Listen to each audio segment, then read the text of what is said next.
रक्तदानाचे शिबिर वाढले तरी दिवसेंदिवस रक्ताची गरज सातत्याने वाढत आहे। यामागे वाढते आजार, अपघातात होणारी वाढ व कोरोनाचे वाढते रुग्ण कारणीभूत आहेत। रक्तदानामुळे हजारो रुग्णांचे प्राण वाचून रुग्णांना पुनर्जन्म लाभल्याचे अनेक उदाहरणे आपण नियमितपणे अनुभवतो। त्यामुळे रक्तदान हे सर्वात उत्कृष्ट दान समजले जाते, असे उद्गार मोर्शी नगरीच्या नगराध्यक्ष मेघना मडघे यांनी गणेशोत्सवानिमित्त आयोजित रक्तदान शिबिर उद्घाटक म्हणून काढले।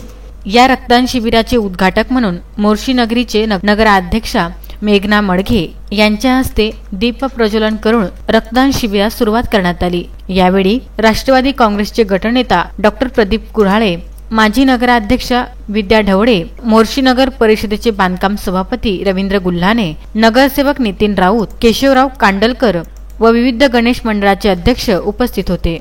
या रक्तदान शिबिरात 102 रक्तदात्यांनी स्वयंस्फूर्तीने रक्तदान केले।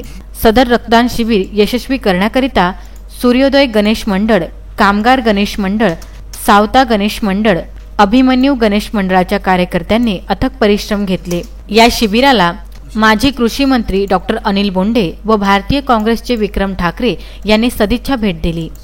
संजय गारपवारसह दत्तराज इंगळे, विदर्भ न्यूज, मोर्शी।